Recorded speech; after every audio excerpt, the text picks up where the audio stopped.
Oh, quick, push the button. Oh, God, I wasn't quick enough. Did you hear the beat drop? Oh, my God, I left my camera lens on. That's how you know it's for real. Did I get taller? What the hell? What the hell? Move the camera angle, guy. Why did I have it way up there? Why would I have it that high? What was I doing? Welcome back, everyone. Welcome to this show where I move the camera around a bunch. I must have gotten taller. I'm sorry. It's my bad. Over the weekend, I got wicked tall. I got wicked taller, bros. Oh, my God. A stretch to the heavens. You know what I'm talking about. You know what I mean. Do I have audio? Check, mic check. I have audio this week. This week I have audio, and I actually am live streaming not to myself like I did last week. It was a spooky Halloween situation. I had a spooky Halloween situation going on over here where I live streamed to myself for quite a while. I don't know if y'all missed it because there was no way for you to even check it out. Hold on, I've got spooky noises behind me. No, the dog is eating a bone. Okay. Don't worry, folks. The spooky noises behind me was just the dog being gross and chewing on a bone. A peanut butter bone, actually. Believe it or not. The dog eats bones made out of peanut butter. I don't know how they do it. I don't know how they pulled it off. Anyhow, YouTube is going to be consistently telling me throughout the stream that my bitrate is low because I'm only broadcasting at 20,128 kilobytes per second, and it wants 23,000 kilobytes per second. So if I bring it up, it's because it keeps sending me this stupid warning that my bitrate is too low. I just want it to stop, and I keep closing it, but it just keeps telling it to me. Like, please stop informing me of that. Thank you. Please stop telling me that my bitrate is too low. My bitrate is fine, YouTube, okay? I see my image over there. It's fine. It looks good enough. Maybe the sound is bad. I don't know. You all have to tell me if the sound is bad. Okay. Speaking of sounds, what's up to everybody on Discord? If you want to call in today, the phone lines over there are open. So just join into the green room, and hopefully I'll have you unmuted, which last week I had Alyssa muted. Last week was I was going to say that last week was an aberration, but last week was not an aberration. It's normal. While I'm over here clicking buttons and being ridiculous, you know? So, yeah, that's how it is. Let's update our members, because that's a thing that we got to do at the beginning of the show. First things first, though, shout out to everyone. Shout out to everyone out there on Replay Team 6. Leave a comment in the chat that you're on the Replay Team 6. We got to hear from you, because if we don't, I was going to say our insides, there's no one else here. It's just me. My insides start to get cold and dark and scary. Okay, let's update our members. We were at 99. Then something happened. We went to 98. Then we went to 97. Then we went to 96. Then we went to 95. And now 94 members. Okay. Membership is updated. Become a member today or gift memberships to people if you want. It is grotesquely appreciated by me. It's deeply appreciated by me that you guys are so cool to gift memberships to people, to give them an opportunity to become a part of the group around here, where you can get up on the patron, or no, on the Discord, and then we could be memeing. We could be memeing hard. We got to update our Patreon members. It is down to 109.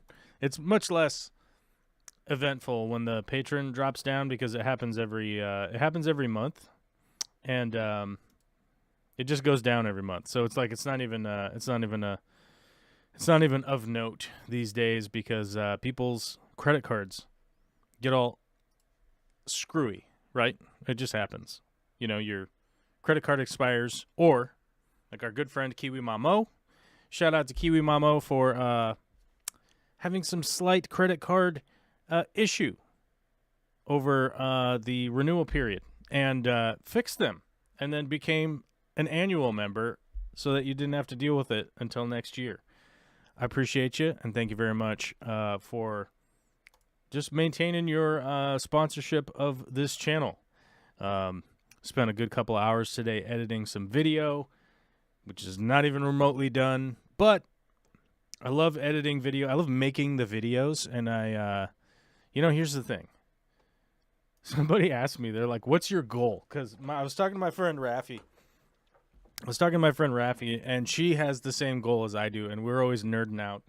We're always geeking out. We're nerding out. We're geeking out hard on, camera stuff or whatever. We're always kind of just texting each other and being goofs, right?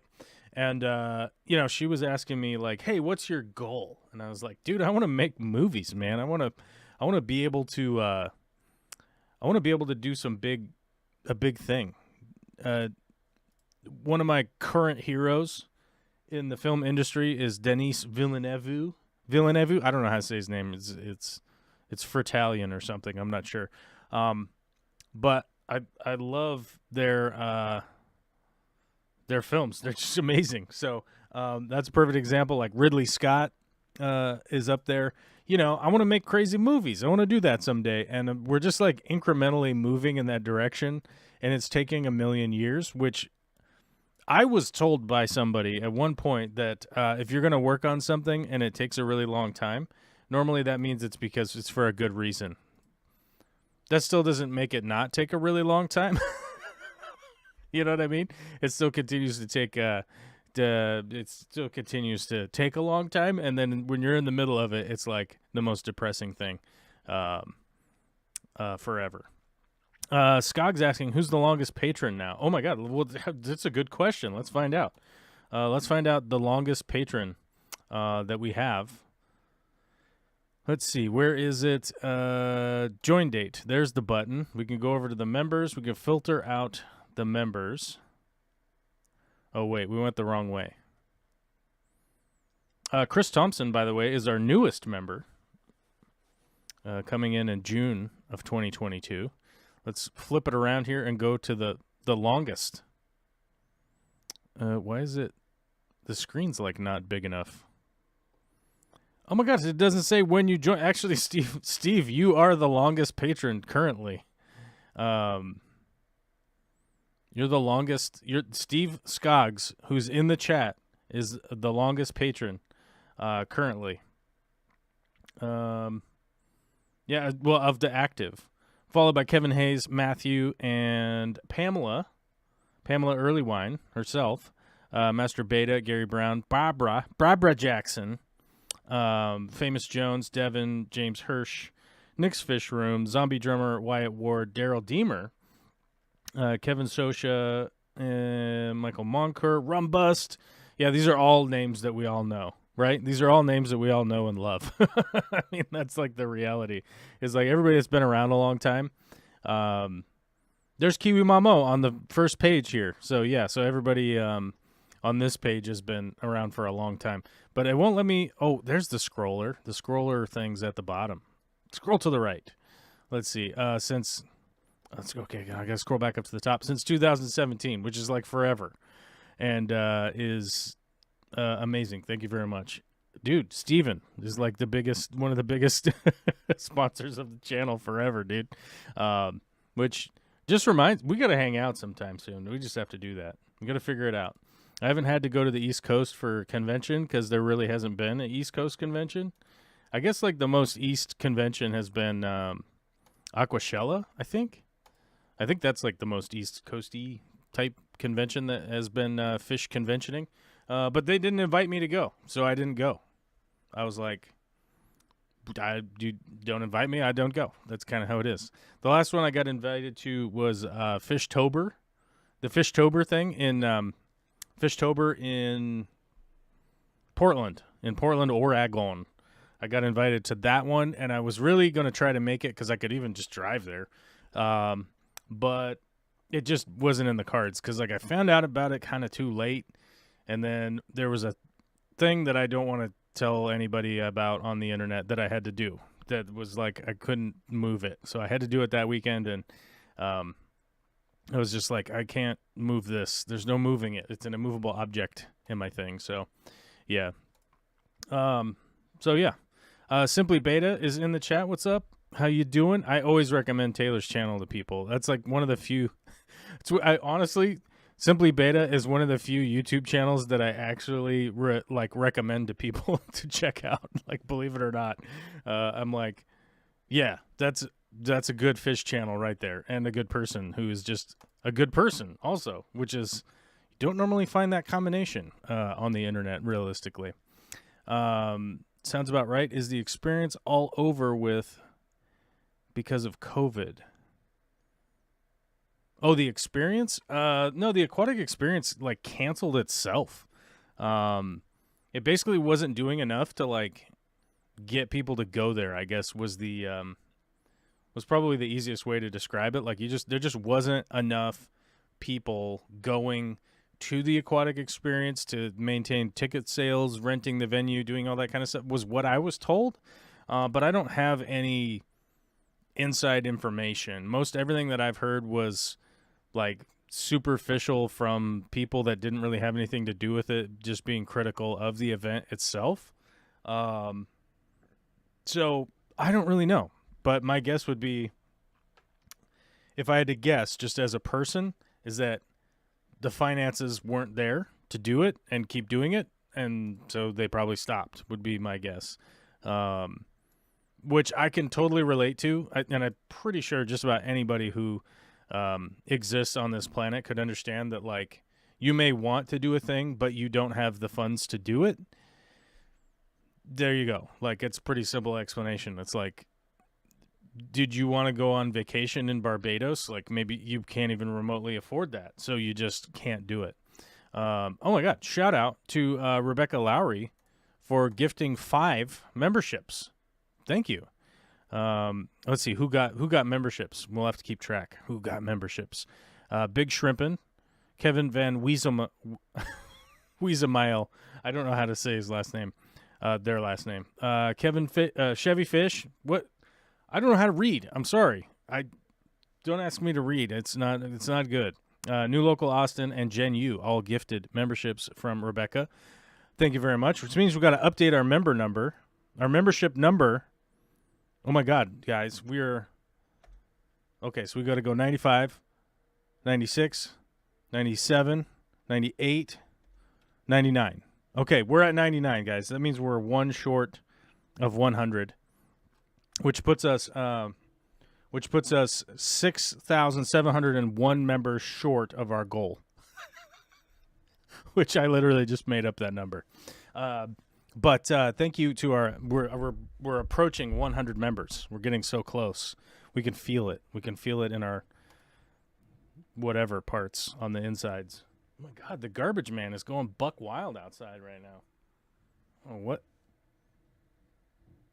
It must be across the street, because, like, across the street, I noticed there were, like, 10 garbage cans out there today, so that must be what they're doing. I bet you guys can't hear that, so I'm probably reacting to something that you guys can't even hear. But the garbage man was outside going wild. Skog says it was a blast while it lasted. Yeah, I really liked the aquatic experience. Honestly, it was lacking in a bunch of things, but it had its sort of, like, quaintness to it that... It sort of had its like quaintness to it that I really enjoyed. I think the thing that sold me was the sea lions.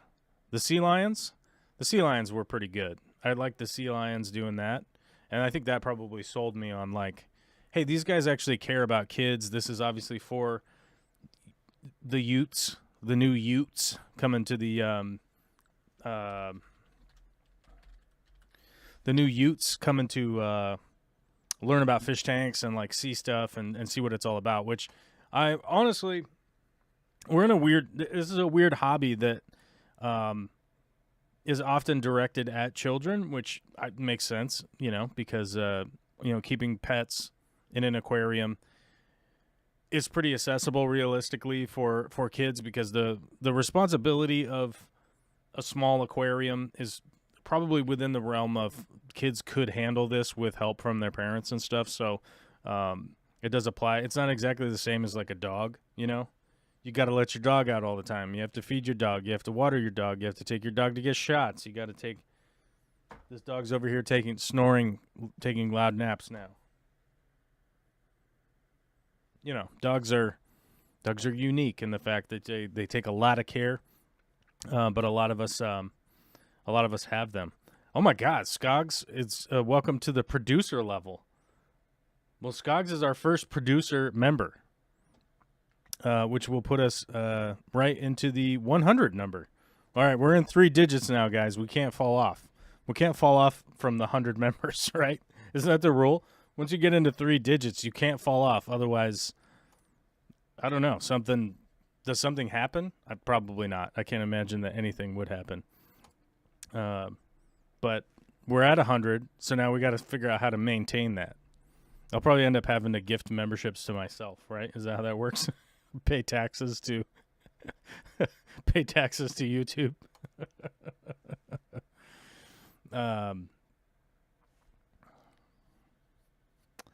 Let's see. There we go. A cool 100. That's right. We're at 100 members now, which is wild.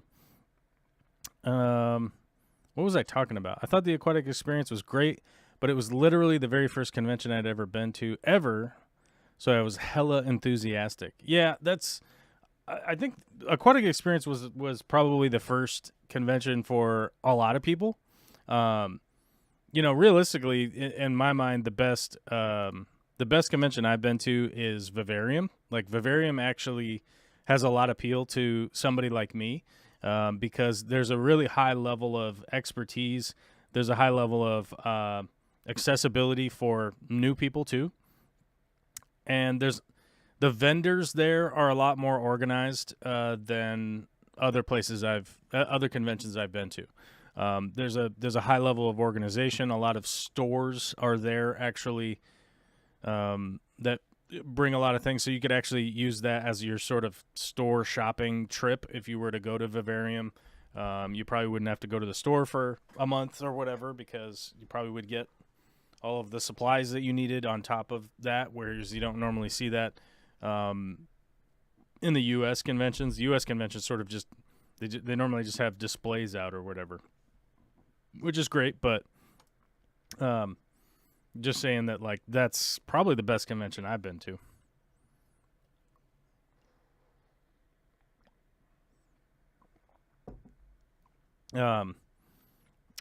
Let's see. Jeremy's asking, Simply Beta, do you have any conventions planned for next year? And the response was, I'll go to whatever one I can manage. I have to arrange childcare when I go, so it's expensive. Yeah. Yeah. I will 100% agree to that. Without sponsorship, it's really expensive to go without somebody like sponsoring your trip. Airfare, hotel, all the travel stuff while you're there, like taxi cabs, all that kind of crap. The food, incidentals, like there's just a whole bunch of stuff. But then you're also incurring costs at home, like having childcare. Speaking of that, like the childcare is astronomical these days. I don't know if anybody out there has a small kid, but I dropped off Olivia at her pre-K today. Daycare. Her daycare is a pre-K, if that makes sense. It's like a school daycare combined into one, like where the fingers cross like this.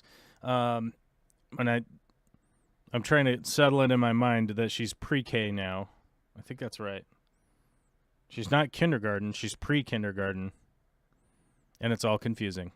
But, yeah, somebody was surprised when I told them how much it was for her to go to daycare, which now it was 14 something. It was like $14.73 a month.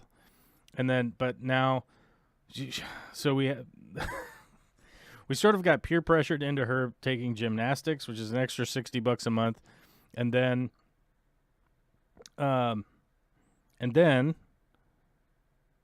on top of that, they had to increase their prices this year. So it went up. It's like, I don't know. It's just so much money. It boggles my mind at this point. It's like $1,600 a month for Olivia to go. Yeah. So I think the average person out there that like doesn't have childcare costs, they're like, yeah, whatever. Whenever they hear the political talking points, whatever. When when Bernie Sanders talks about, making childcare affordable, it's like, it's like, huh? To people that don't have kids or whatever, they're like, huh, whatever. That's not important. But yeah, that's the thing. It's a mind bending number. As Skog says, that's more than my mortgage. It's more than a lot of people's mortgages. I'll tell you that. It is a lot more. It's more than a lot of people's mortgages. To be honest, it's not more than my mortgage, but yeah, it is a lot more than a lot of people's mortgages. Justin E., do you still have your Chardonnay puffers? And how are they doing? Hope you and your family are doing well. To those of you that haven't been paying attention or haven't been around for whatever reason, it's all good. 2 weeks ago, I announced that Vicky has been diagnosed with breast cancer, and we're going through all of that. I did get very specific with everything that's going on, but needless to say, it's a life-threatening cancer situation, and we're having to go through all of that. So earlier today, she had a doctor's appointment, and then now she just left to go to a surgery, a pre-op appointment situation, and it is it's not great. Yeah, it's not great. So yeah, it's a kind of a brutal thing that's ongoing. So my family is doing okay, but we're at a critical juncture right now, I guess is the way to put it. We're all trying to stay with the positivity, I guess, as much as possible. So we're doing okay. We're doing okay. We had some good times this weekend. Just spending time, as much as we can before the drama, the dramatic nonsense of surgery and stuff is going to kick in. But yes, we have one Chardonnay puffer left. I recently met a local breeder that I may or may not buy some off of them, although I'll probably bug Preston to see if he wants to ship some to me again or not. I have one. Puffy's doing great. He's at Alyssa's right now. Alyssa has been super gracious to keep an eye on my puffer while we moved to this new location, and months have gone by, and she has done great to do that. I've been trying to build my new fish room and shoot video about it, and it's just been a nightmare. So, but as you guys know, I also work full-time, so a lot of my time is occupied with literal work, and then taking care of my kid, and then trying to get sleep, and then trying to do this and trying to do that. So it's been pretty wild. Yeah. Jeremy says, I quit my job as childcare was pretty much 3/4 of my monthly income. It was pointless. It's $4,000 a month for 2 kids here anywhere. Yeah.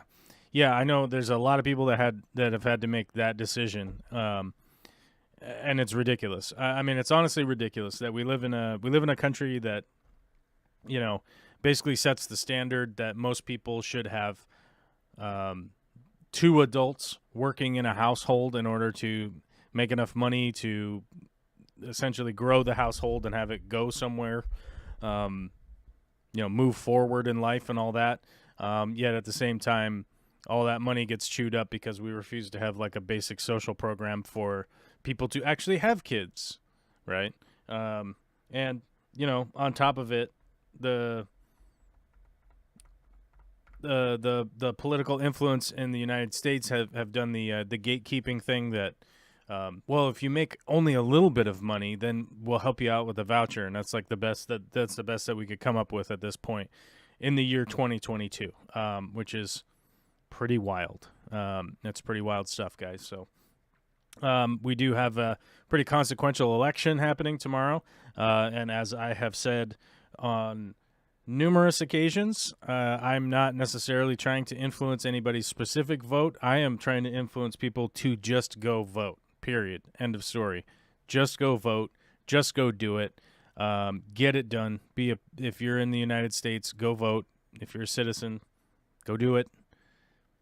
Go do it. Just go vote. That's all I'm trying to influence people to do, because I'm not even trying to tell you to make a decision. I'm telling you to just make a decision to go vote. Period. Right? End of story. But yeah, we'll see what happens here. The midterms are tomorrow. And we'll see what happens moving forward. Fingers crossed, right? So, but yeah, I still have one shouted NI puffer. One of them, I originally had 3. One of them mysteriously disappeared. I have no idea what happened to one of them. One of them was just gone one day, and I have no idea what happened to that fish. I assume it must have perished and been eaten or something. I don't know what happened. One disappeared. At that point, there was just 2. And then another one was, I was doing a big plant overhaul. I was pulling a bunch of plants out of the aquarium, and apparently I pulled out one of the puffers, and it had fallen onto the ground, and I didn't notice it there until like an hour and a half later when I came back in after taking all those plants, like bagging them up and putting them out. I came back in the fish room, and one of the puffers was right there on the ground. Tried to save them, tried to do everything I could to save them, and it didn't work out. So one of the puffers has lasted this whole entire time, Puffy, and is doing great. So yeah, I would honestly in the future like to have more, but I didn't want to add any more fish, considering we knew that we were going to move and come to a new place and probably have no tanks set up for a while. And some people have kind of bugged me and been like, well, why don't you just get a tank set up? And it's like, I don't want a tank inside my house. I want my tanks to be in the fish room. The new house we bought has a garage, has an extra car garage, and it's great. But that garage has nice concrete floor, walls, roof, doors, not a lick of insulation in it. There's no insulation in that building. So right now it's actually kind of cold out today. It's like 38 or something like that. It's like 38 out, and it's probably 42 in that garage there. So once I get the walls built, insulated, and put in, then the tanks will go in there, and we'll be getting rocking and rolling and have a fish room again. So,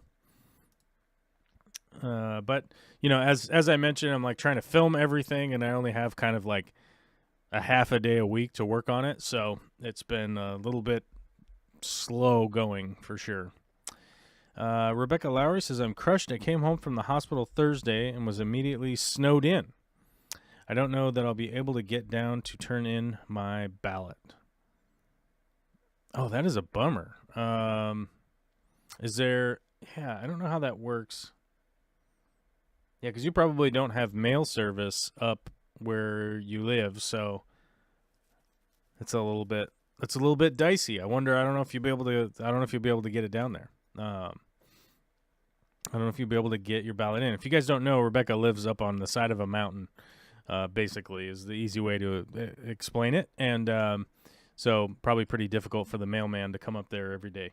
Those of you that live out in rural areas know that the mail comes when the mail comes and the mail goes when the mail goes. And nowadays, if you are fairly rural, you have to like go down to the post office still, which is pretty wild because, you know, I live near to a city, and I have daily mail service comes to the house, so fairly easy for me. Although I am running our ballots down to the post office after the show today because we filled those out, got them all finalized into their envelopes and whatnot. The system here in Washington is probably way different than most people that watch this show. All of our voting here is mail-in. So you get a mail-in ballot sent to you, and we do mail-in voting here. That's just how it is. You can vote in person if for some reason you feel like you're obligated to do that, but I can't tell you where, because you have to go put in like where you are, and it'll tell you like where you can go, wherever the closest place is, if you feel like you have to vote in person.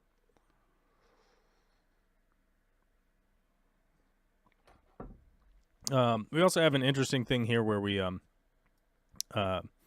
you don't our primaries are non-partisan, right? It's whoever the two top candidates move on. Whether it doesn't matter if it doesn't need to be one or the other. It can be both.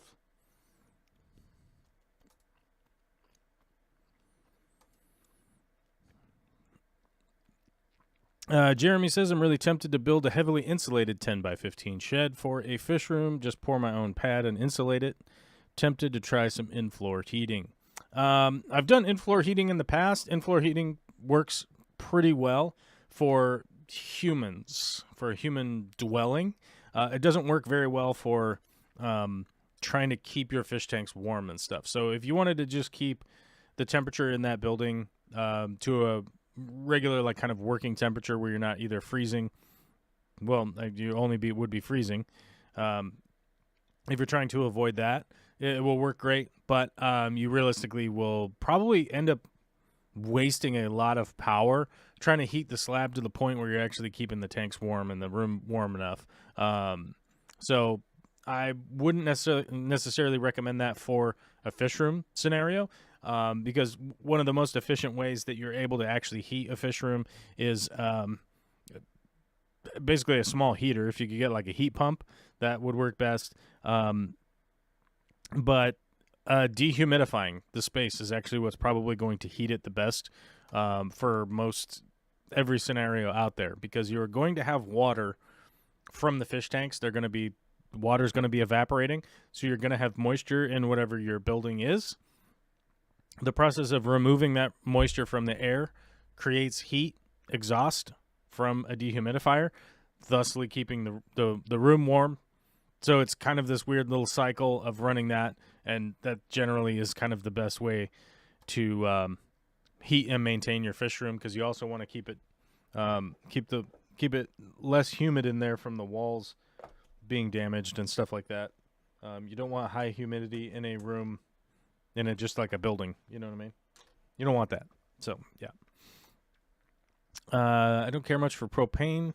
I'd consider it if I could go geothermal. Yeah, I'm not a big fan of the propane heat myself, mainly because the smell. So that additive that they add to propane to make it so you know that there's like a gas leak, that's what that smell is. I don't like the propane smell. Natural gas additive, whatever that smell is, I like that smell. So I don't like propane because of the smell, realistically. So is that rude? I don't know, but that's my take on it. All right, let's get into today's topic that I had posted. The topic of today's episode here in the I don't know. What episode are we on? 1126. That's what episode we're on. There's been a lot of episodes here. But if people don't hit the like button and the share button and all that, then what are we doing? Right? We're just going to continue to have, 40 people watching, which means I will continue to do the Monday shows. But, are we going to grows? We're supposed to grows our members. That's what YouTube says we're supposed to do. We're supposed to grow them. Otherwise, YouTube will get mad at us. And then they'll send the YouTube Gestapo after us or whatever. Adam Wing has already answered the title question. Answer the title question is passion, as I hate having to spend money on the hobby as much as I love it. Yeah, so I kind of wanted to talk a little bit at length in regards to the title here. Is it passion or consumerism that is driving this hobby? The reality, and we actually even talked about it a little bit earlier because Simply Beta was here and the conventions were kind of brought up and whatnot, and the financial stability of conventions being the reason that they don't really exist as much anymore. But the reason they don't exist is because they can't financially do it, because you have to pay people and you have to pay for the space and you have to pay for this and you have to pay for that, which is sort of the reason I was thinking about the topic today was, where are the innovations coming from? Where are the motivations coming from? Where is the source of the continuation of this hobby originating, coming from, and being invested in? And the reality that I see from a personal standpoint is that most of the corporations are slanted in a way, in the United States at least, they're slanted towards selling a cheap tank in order to for people to buy said cheap aquarium, have that aquarium, and then have to put things into that aquarium, right? So somebody asked me the other day, they're like, why is there $1 per gallon sale? And simply put, in the most simple language I can, corporate entities are motivated to have an extraordinarily cheap aquarium so that you will buy as many as you possibly can. Because once you actually have that aquarium in your possession, you will then have created a need on your own that needs to be filled by you buying more expendable stuff, right? When I talk about those types of objects, or whatever it is, most of you will know exactly what I'm talking about. We're talking about fish food. We're talking about new lights. We're talking about new filters. We're talking about filter pads. We're talking about substrate. We're talking about inert substrate. We're talking about SpongeBob SquarePants. We're talking about a pirate ship where randomly at the store you suddenly decide I want to put a pirate ship in my fish tank, and you pay $38 for 15 cents worth of extruded plastic, right? And it's like, and to me, I kind of go, all right, well, where is this all coming from? Because I never meet any fish keepers that go like, you know what I want to do? I want to just buy more stuff. That's what I want to do. Boy, howdy, I just want to keep buying more stuff. That's, man, when I think about what I want to do next week or next month or next year or whatever, you know what I want to do? I just want to buy more stuff. But it's clear to me that y'all are just buying more stuff. And when I say y'all, I just mean everybody. Everybody here, everybody there, everybody everywhere is all just sort of buying more stuff, which is sort of creating a space where essentially the hobby is sort of being taken advantage of, sort of co-opted into a point of people just keep buying stuff, and they just keep buying stuff, and they just keep buying stuff as a solution. And then maybe that's where they just drop it. Maybe that's where, oh, well, I did the thing, now I'm good. So next time something comes up, I'm just going to buy the thing, and then I'll be good again. And I see this because I get a lot of questions. I get a lot of questions day to day that are often solved by simply just doing some work, right? And more often than not, people just don't want to do it. They just don't want to do the work because they don't want to, it's like, what's the Band-Aid? Can I just buy the Band-Aid and then I can just put the Band-Aid and then it'll be fine, right? And you realistically go like, are you doing water changes? Are you doing maintenance? Like, you don't have to change the filter, but can you take the filter out, clean it off, put the filter back in, right? Like, is that within your wheelhouse, right? Adam says, I do know people in the hobby who are always buying the latest and greatest new thing. Yeah. And like, I have a very personal view of constantly having to try and do the next great thing, the next great thing, the next great thing. And that's because I'm making videos forever, and constantly trying to find the next video, the next content I got to make. What's the video of like showing somebody how to do something? What's the next video for a plant? Because I can't make a video about a plant that I made 2 weeks ago because it's not contextual. So it's not like I can just keep posting a hygrophila video or whatever, or a cryptocorini video or whatever. I can't just keep posting the exact same video over and over and over again. Like, I know some places that do that now, but I never really got in that mindset of just keep making the same video, which is probably my own fault. But I know from my own standpoint of constantly like trying to do the next thing. What's the next thing? What's the next thing to like help people out? What's the next thing to do this? What's the next thing to do that? What's the next thing to show people? What's the next thing? And I think that probably on a like a reduced level, there are a lot of people that are sort of just following that mindset because that's what they're watching, right? Like what they're consuming is you know, you go look at an aquarium channel, and the aquarium channel itself is all they're constantly posting is here's the new tank I'm working on. Here's the new tank that we just made. Here's the new tank that I put together. Here's the new tank that I set up. Here's the new rack I set up. Here's the new this. Here's the new that. Here's the new this. Here's the new that. And we don't see a lot of, oh, here's the tank I've been meticulously taking care of for the last 6 years, right? And how to accomplish that if that's something that you want to, that you would want to do. And my guess is that wouldn't necessarily make its way within the YouTube algorithm, right? A lot of people seem to think that YouTube is a video platform. YouTube isn't a video platform. YouTube is an advertising platform, just like Twitter, just like Instagram, just like Facebook, and the list goes on. But all of these websites where a lot of people are at and they're consuming content, they're actually just consuming advertising. So YouTube is an advertising platform.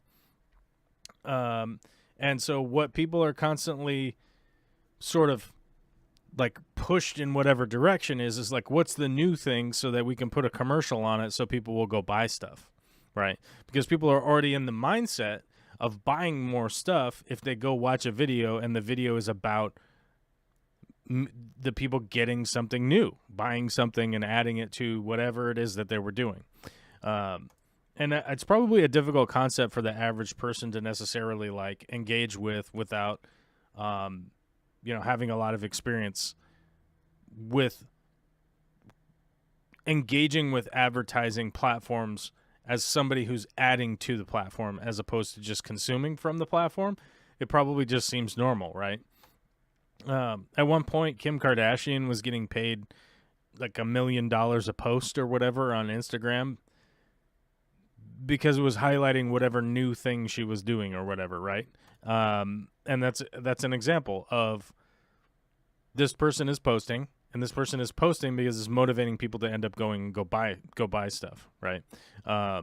We don't necessarily have a space in this world where people are going person to person and contacting and engaging with each other that isn't motivated by advertising dollars, which is why I say, is it consumerism that's driving this hobby, or are people like realistically passionate about the things that they're doing? And that's the question I have. And I don't know if I'm ever going to get an answer, because there's really not a decent way there's not a decent way that I understand to be able to get an answer for the question that I have. After years in the tech industry, I'm used to the constant push to upgrade, but I've never felt it good, and it's easier to avoid in fish keeping than tech, thank goodness. Yeah. And I think like one of the things that like spurred on this conversation in my head, and I'm trying to make a video about it, but I don't know. Every time I work on editing it, it's like I get lost in the shuffle, and I realize I'm going to make more people angry than introspective, right? And so I kind of shelve it, and then I kind of go back to it, and then I don't know. I realize that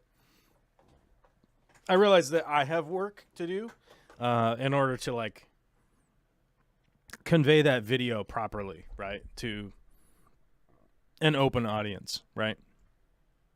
Oh my God, it's 2:00. This is when I normally live stream. The live stream alarm just went off. It's 2:00, folks, which means I got to tell people like, hit that like button, karate chop the like button, lick it, do whatever you got to do to the like button. And a shout out to Rebecca and Steven for becoming members today. And by the way, I have to do the reminder thing where I go, you can gift memberships to people. That's something you can do now. Okay, so before I move on in that topic, I'm going to answer some questions that have popped up in the chat. Can you feed discus with shrimp? Yes, you could. Yeah, 100%. You, of course, could feed shrimp to your discus. It's probably a little expensive, I would imagine, depending on what kind of shrimp you have, what kind of shrimp you're feeding to your discus. But Discus will eat shrimp, and I'm sure they'll be happy to eat them. But it's probably pretty cost prohibitive to be doing that. And I would imagine that, like, you would almost be better suited to breed the shrimp and then sell the shrimp. And that's why it just plays into the consumerism thing. But breed the shrimp, sell the shrimp, and then buy whatever food you want to feed to your discus. Skog says, I ran a dehumidifier in my last fish room in the winter. Worked like a charm. Yep. It will keep it, depending on the size of your dehumidifier, it'll keep it in a quite reasonably warm temperature in there. You may have to supplement a little bit depending on your setup for to keep your tanks warm enough or cool enough, depending on how you have them set up. For me, I had no problems. Woo. Oh, I had to sneeze. That's what that was. I was wondering what was happening inside my head. A sneeze was coming. One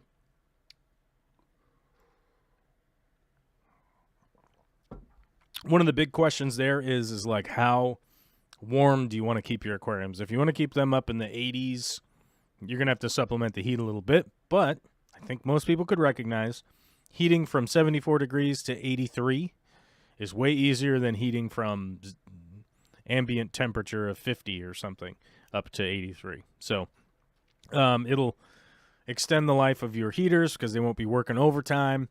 It's much easier to heat. It does use electricity, so be aware. Like, anytime you're dehumidifying or doing any of that kind of stuff, you are using electricity. So you'd want to monitor that and balance it out with your pocketbook to make sure that you're not breaking the bank, so you're not breaking the bank and, like, thinking about losing your house, right? So do all those things. And then, so one of the things, so I am an Amazon affiliate. I'm going to find the Amazon link. I'm telling you guys ahead of time. I'm an Amazon affiliate, so I'm going to share a link with you.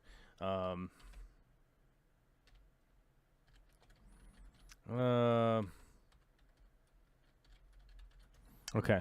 There's a little add-on thing that you can use to monitor your electrical devices, and it's called the Sensei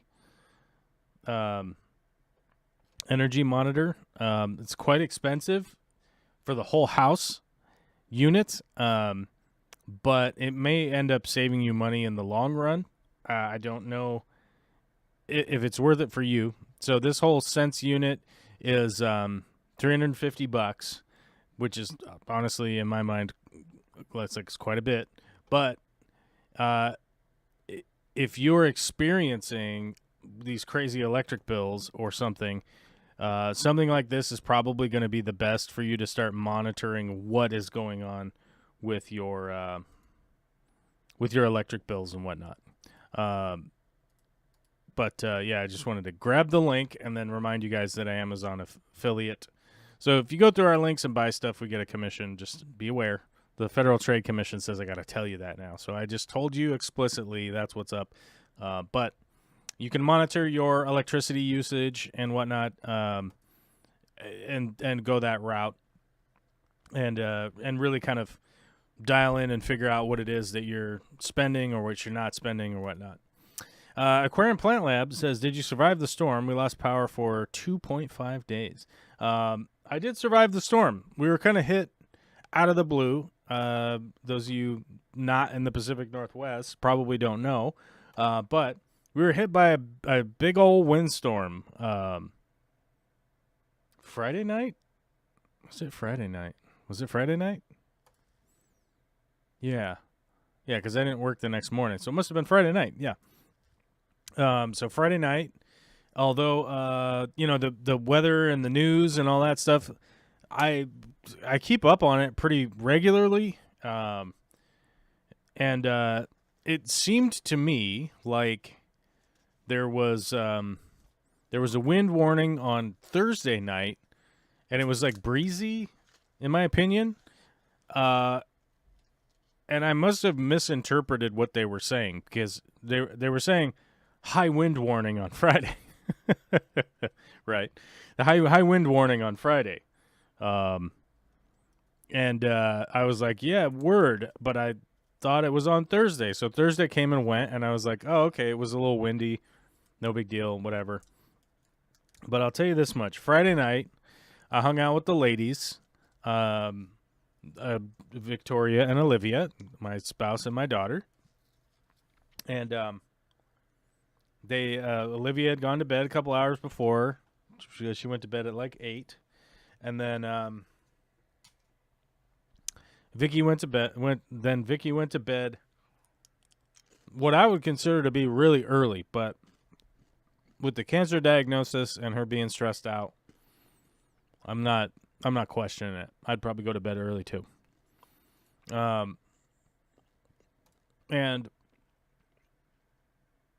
you know, the around 10 o'clock, I'm thinking 10:20, 10 o'clock, it just started raining and blowing. And it was blowing into the big living room window out front. And it was like a brick wall of water just started hitting the side of the house. I was like, what is going on? And I look out and I realize it's raining, it's windy. Like, oh, okay, but it's pretty normal. It doesn't normally hit the windows like that, but I was like, word, it's just windy and rainy. Like, okay, whatever. And then it started kind of howling a little bit, and I was like, what? Okay. So I went out. I looked out the back at about 11 o'clock.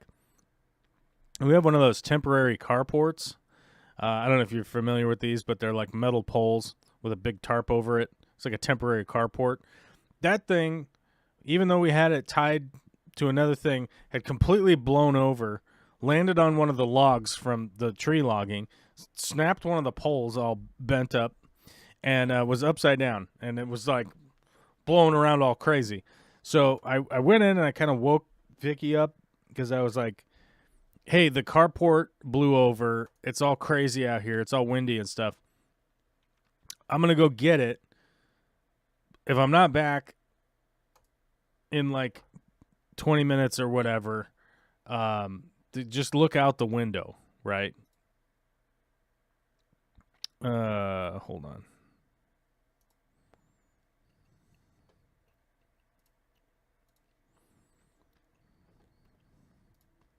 Hold on, we gotta delete some of this nonsense in the chat.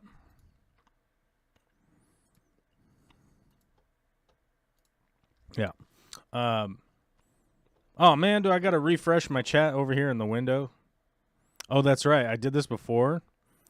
I refreshed the chat and it still remains, I think. Let me see.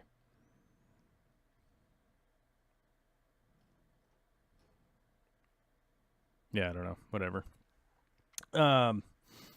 Does my chat working? There we go. Man, it's like it's running up real slow over here. There we go. Okay. All right, funny. Anyhow, and so I went out there and it just windy, and I went and I looked online and they were getting up near where I live, they're getting 60, 65 mile an hour wind just kind of out of nowhere. And boy, howdy, a lot of trees were blowing down and all that kind of stuff. And it was pretty wild. A lot of people without power. Corey from Aquarium Co-op, his house was out of power. I went up there on Saturday to get my trailer. So I moved my RV up there. He has a bunch of parking that they don't use, so I just moved my trailer up there to do all the logging, the milling of the wood milling, which I'm having a good time with all that wood out there. There's going to be another batch of wood milling, and there's going to be another batch of wood milling. You know how it is. But they were out of power, and then they were out of power yesterday, and I don't know if they have power today. I'll shoot him a message. Let me see. I wonder if he has power. Let's check in. Let's check in with the Coop folks. Where's here we go. Let's send him a message.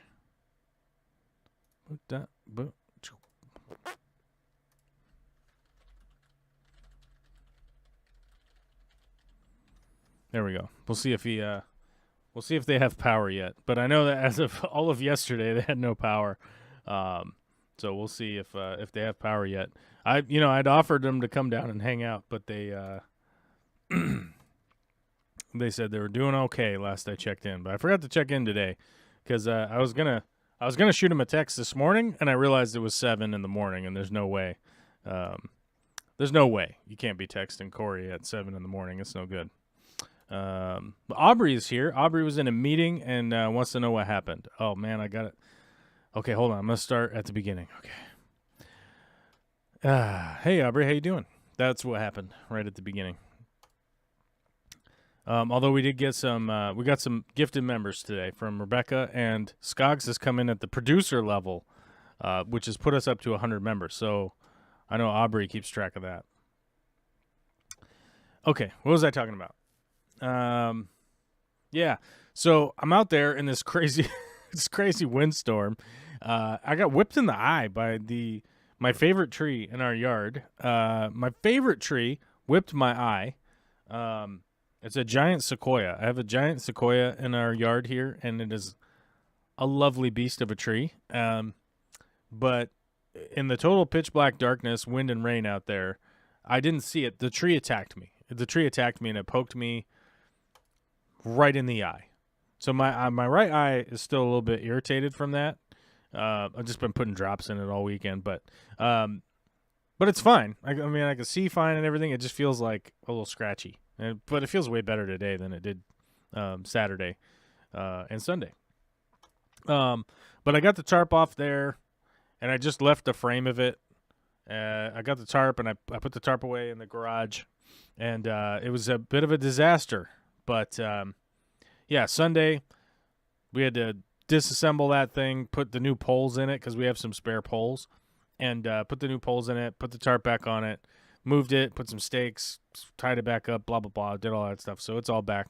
It's good to go. That was our big drama. Our big drama was that. We never lost our power. It did flicker a bunch, but we never lost our power here. Although I can say if you went 2 blocks that way, they had no power. If you went 2 blocks that way, they had no power. So we were like the lucky strip of houses that did not lose power, and we got super lucky here because a week and a half previous to that. 2 weeks. Was it 2 weeks or 1 week? I'm confused. I'm getting confused about my timing now. 1 week. Yeah, it was 1 week. Right? 1 week. Yeah, it was only 1 week before that. We took down the suspicious trees. The five sus trees, we took them down. So where I was really not worried about any trees falling down because the suspicious trees had fallen down. We had this real, it was sort of perfect timing for a lot of trees to come down because we had sort of 3 months, maybe 3 months of warm, sunny weather with no rain here in Western Washington. And then about a week leading up to Friday's windstorm, we had a lot of rain. So you think dry ground, dry trees, a lot of rain. They kind of suck up the water. They kind of, oh my God, here we go. And the ground is all goofy because it hasn't been raining. And then a big wind, a lot of trees are coming down. You know what I'm talking about. So a lot of trees were brittle because they hadn't had water in a long time. A lot of that, all that stuff kind of snapped off. And then a bunch of trees just straight up out the roots, going loose and limber, right? And so a lot of people without power and whatnot. Very much kind of a bummer. Not much doing about it. Oh, okay, their power is back. Okay, we'll send him we'll shoot him a thumbs up back. Sounds like he got it late last night, early this morning. Their power came back on. So they've been without power for 3 days. So yeah, maybe 2.5. Is that what you call it? 2.5 days probably. But yeah, what a bummer. Definitely good to see gas prices come back down. Had to fill up the old truckaroonie this morning, and I found gas for $4.07, which is pretty good. It's good to see it getting close to $4. Let's see here. Let's see. What was it? Okay, cool. We'll let that guy know. Good job. Good job getting your power back on. He said his internet's kind of screwy still, but that's to be expected. Nobody called in. Nobody called in today. What's going on here? We count on people calling in sometimes. You know what I mean? Then people can call in and they can go like, "Hey man, what are you doing?" Let's see. Let's scroll up in the chat a little bit. Yosef Valdez says it's better to have a stay-at-home parent. They must be like further behind in the show because we were talking about daycare and that kind of stuff. I don't know. I mean, I don't know if it's better to have a stay-at-home parent. I know a lot of people that sort of have the single stay-at-home parent situation. I know a bunch of people that are like homeschooling their kids now, which I think is a terrible idea. Homeschooling is an awful, awful idea, in my opinion. One person teaching you everything forever does not set you up for success in this world, in my opinion. I haven't seen any studies that are like, that's the way to go. This is the best way to go. And the ones that I've seen were literally like, it's written by Joe Schmo, the guy who gets paid from homeschooling. He's the guy that sells homeschooling periodicals or whatever. And it's not really a study. They just wrote it down and endorsed it. And the reason I say that is it's great if you could have a stay-at-home parent. I think that that's fantastic. But if you want to learn science from somebody, you want to learn it from somebody who has expertise in science, right? And it's probably great to learn it from more than one person, even throughout your life. If you want to learn mathematics from somebody, you want to learn somebody who has expertise in that. If you want to learn English, if you want to learn how to play piano, if you want to learn a bunch of that stuff, name any subject. It doesn't really matter what subject. You'd want to learn it from somebody who has a level of expertise, right? And also has a level of expertise in teaching it to the age that your kid is at, right? Like, I wouldn't want to find somebody who was teaching piano to senior citizens and that was their specialty and then send my 5-year-old daughter to go learn from that person, right? Like, I'd want my daughter to learn piano from somebody who has expertise in teaching 5 to 10-year-olds or something, right? And I don't think it's possible for one person to provide all of the expertise that you need, right? Or all of the patience that you need in order to teach all of these subjects forever, right? I feel like I'm a pretty smart guy, and I don't even think I could teach everything to my daughter by myself, right? I don't think it's a good idea. Also, we live in a world with like almost 8 billion people on it. To imagine that you're going to be able to live a lifestyle that you don't have to interact with other people when humans are 100% society-based creatures, like we require a community in order for us to thrive. We're social creatures 100%, and if you don't learn how to like engage with other people growing up, like I can't imagine how, okay, now you're 17 years old, go to college or just go to work. Here you go. See you later. It just doesn't seem like a recipe for success, especially because I can say in the area that I grew up, a bunch of kids came to high school after being homeschooled until like freshman year of high school. And those kids did not do well. They really didn't. I mean, talk about culture shock, talk about all that. Like, they did not adapt well to living around other people, and I don't think it's viable. I think you could probably go 50-50 if that's what you wanted to do, but yeah, I don't think it's really viable. Alyssa Bentley is here. Hey. Our former co-host. I don't have a studio yet, so I can't even ask you to co-host yet. One day. One day.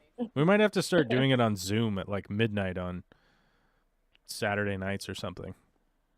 Why midnight? Just because that's funny.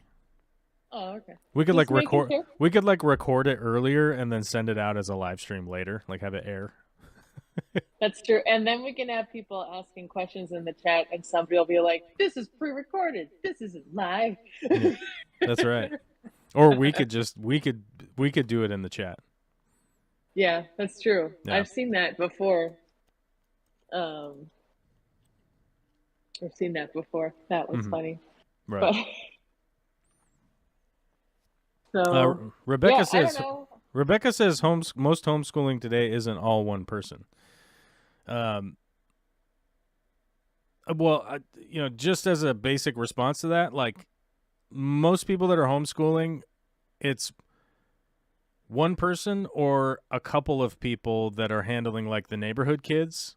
And they're they might be on a rotation or whatever. But just being super isolated like that, it's not good for anybody. Like in the developmental stage, like, and it would be difficult to like find that person that knew at 5 years old that they didn't want to be around other people, right? It's one thing for like adults to go like, yeah, I just don't want to live. I don't want to live here. I want to live over there. That's what I want to do. Like that's great. The adults can make that decision, but to make that decision for kids is really weird to me. Anyhow, Alyssa, what's up? Oh, I was just thinking about the consumerism aspect of this conversation today. Mm-hmm. And then I was thinking about my weekend and how so Justin and I went down to Tacoma this weekend. Yeah. And we went to this like big thrift shop thing that they had at the convention center at the Marriott or whatever in Tacoma. And it wasn't the best for us. It didn't really have stuff for us, but we decided, we're in Tacoma, so we'll look around and see what's there. And eventually we went to this little shop, maybe you've been, called Asia Gifts and Aquariums. Yeah. It's a unique place. I love that little store. It's its own vibes, man. Yeah. And I was in there and I thought, the best goldfish that we have came from there. And we've got 3 goldfish right now. We could easily have a 4th one. So I was looking at all the goldfish and eventually, Justin was exhausted because he had been up really late the night before and he went to go and take a nap in the car while I talked to the guy. Yeah. To the pop, because it's a mom and pop shop. And the pop, you go over to the aquarium side and he will come over and talk to you. And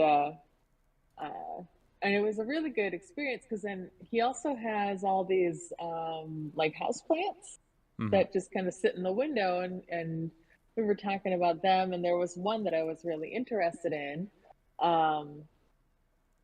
And he said, if you buy anything, I will give you a cutting from this plant too, just for free. And I was like, oh. Right.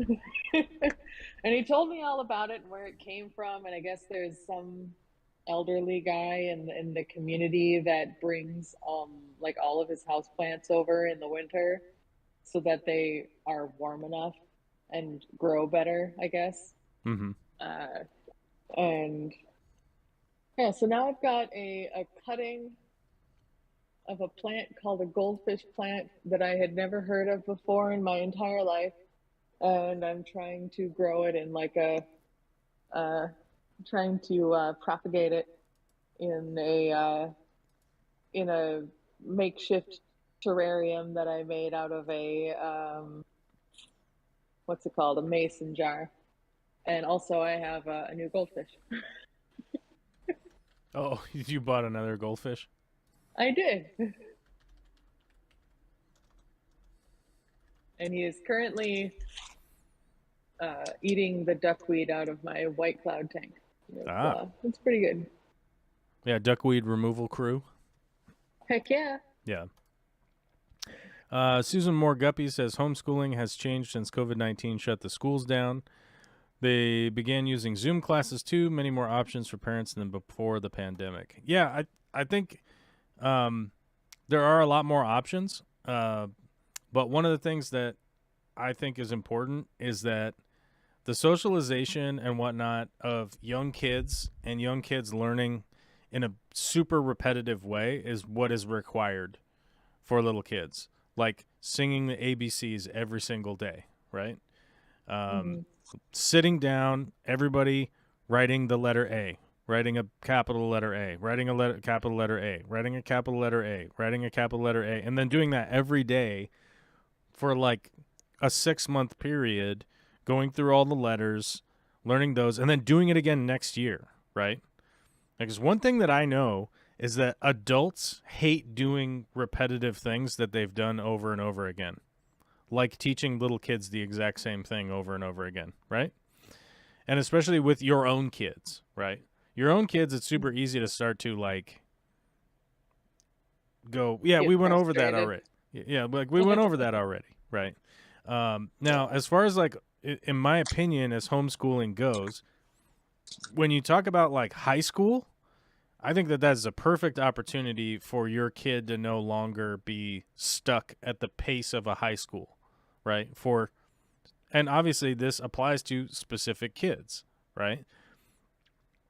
Specific kids are self-motivated, self-starting. They're going to move past certain things in a very rapid way, and they have a tendency to sort of get stuck at the pace of the high school.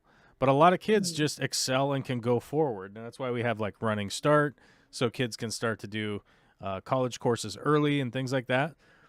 But with young children, that is not obvious at all, right? As young children develop, they have to learn all of that weird like social behavior and stuff that you're not going to be able to do in a one-on-one situation with the power dynamic of a parent and a child, right? It doesn't exist. You're always going to have that parent-child dynamic, right? That's not going to go away. Like, I'm always going to be Olivia's dad, right? I mean, obviously, if I'm dead, then I'm a non-existent dad after that, but that doesn't change the fact that I'm her dad, right? And it certainly won't change if I'm 80 years old and Olivia's 40 years old. I'm still going to be her dad. That dynamic is still going to exist. It still exists now. My mom's 69 and I'm 42. She's still my mom, right? So that dynamic is never going to change. And when you go out into the world, you're not encountering anybody who's your parent ever. You're never doing that, right? Like there's only a certain amount of people that are in your family, and it's wildly dwarfed by the 8 billion number, right? You're always going to be interfacing with other people in the world. And if you haven't learned a lot of social skills from that repetitive process of growing up and learning things, you're probably going to struggle, right? Like there's a historical person that comes up a lot, Nikolai Tesla. He married a pigeon, right? Like by the end of his life, super genius, couldn't get socialized because it was physically impossible for him because of his impediment, right? But he ended up marrying a pigeon and dying poor and all that. No matter how much he invented, no matter how much success he had, he couldn't socialize with other people. He didn't have like a socialization that existed, right? And I think it's pretty important. And then on the other side of it, when we talk about like building, like family building and building a family for success in the future, we don't live in a country that wants the dynamic of a male and a female living together to ever change, right? Because when we talk about homeschooling and one parent staying home, it's still super weird that a man would stay home, right? Yeah, which is sad. Yeah. I mean, we haven't evolved to that point yet where you go like, hey, this lady makes $128,000 a year. Her husband should stay home, right? And take care of the kids because they have kids, right? It's a waste for them to both be out if he's out making $40,000 a year, like we talked about earlier. Mm-hmm. And we haven't evolved past that into that phase yet, right? And so, if we're talking about the dynamic of someone's going to stay home, it's inevitably just going to fall on the woman to stay home, right? And a lot of people would say, well, that's traditional values. And you go like, okay, I mean, I guess if you value traditional values over anything that you see like around you, like, okay, like great. But I don't think we've evolved to that point yet. So when it comes to like kids being able to learn stuff, like we know that a learning environment is best for them. It's the best place for them to be. Tanya says, we got a taste of homeschool and never returned. The redundancy was leading to behavior issues at school at the kindergarten level. Today, he's nearly a full grade level ahead.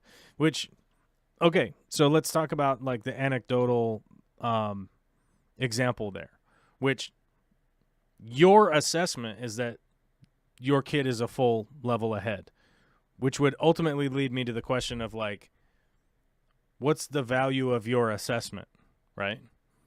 I'm not trying to be mean, and I'm not trying to be a jerk or anything like that, but most parents think that their kids are way ahead of where they actually are, right? Like we all have that about our kids. And you can see You have that to take state assessments still. they do. They do state assessments, but I'm not sure if homeschooled kids actually do go in to like take a test or anything like that or whatever. Like most of all that stuff is turned in by their parents, correct? Oh, I thought they did. They had to go to a, facility and actually do that. That I don't know. That would have to That's what find I out. heard. I What's that? my knowledge about it is so, hearsay, secondhand Right. knowledge and whatever. Like my whole like, oh, the people who homeschool, my knowledge on that is usually like the anti-vax crowd and that kind of thing. Right. So I tend to steer away from it too much and not even try to study it just because Right. I don't want to get those ads. Yeah. I mean, But that's also the hard but part then is that more often than not, most of the people that are on the we got to do homeschool, it's like it's the Mennonites, right?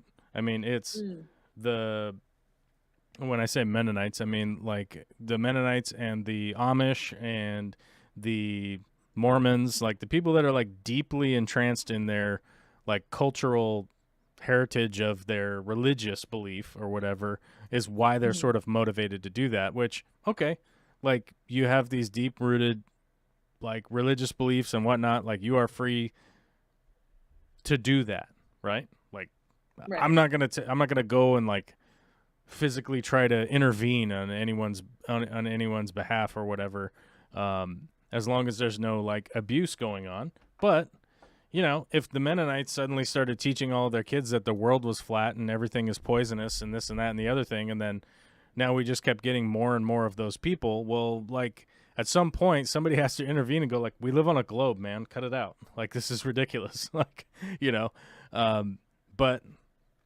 um, yeah, but when does that intervention come or not, right? And so I think from the standpoint of like me being a parent, it's like I kind of look into it and go like, what statistically speaking are the best outcomes, right?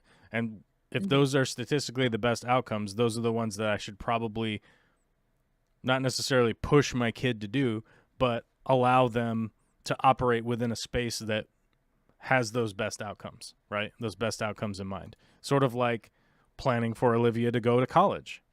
Like Vicky and I put money away every month so that we'll have a fund in order for her to go to college, because statistically speaking, people with a college degree fare way better than people without, right?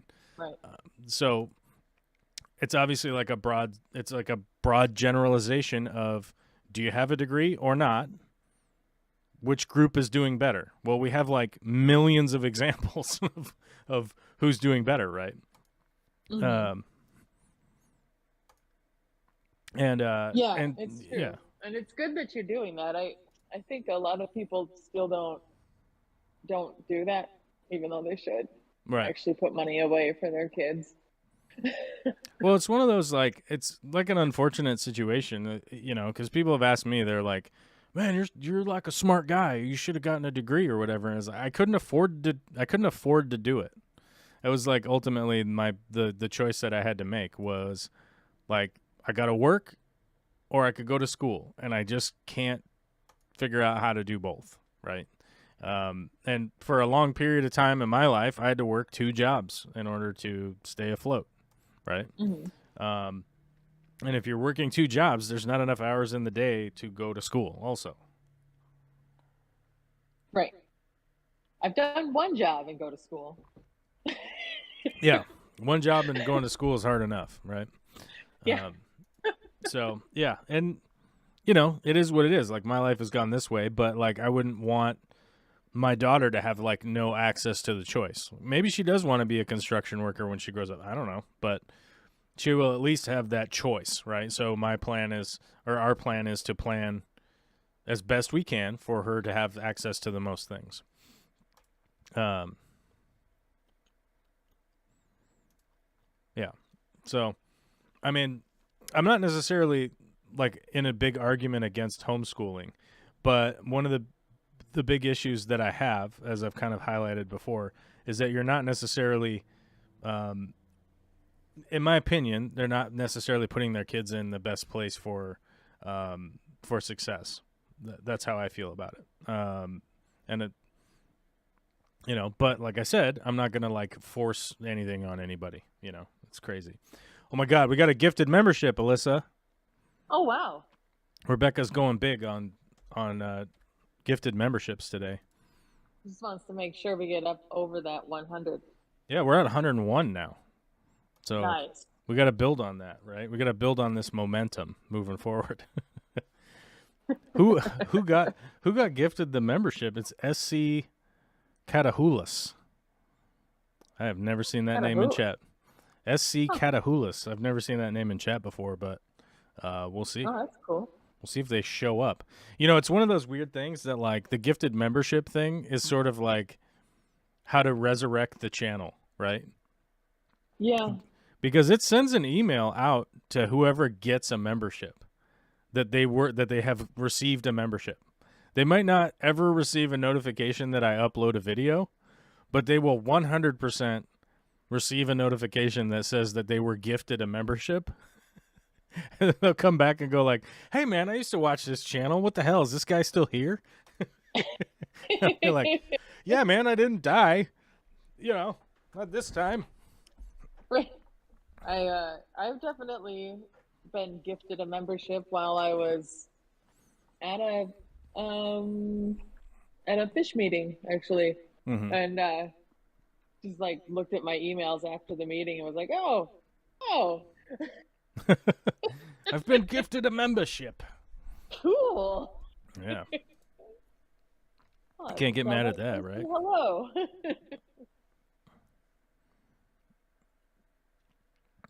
Yeah, and as Tanya said, it's like the redundancy was leading to behavior issues at school at the kindergarten level. And I know a lot of kids like have behavioral issues like with dealing with public school or even private school or any of that kind of stuff.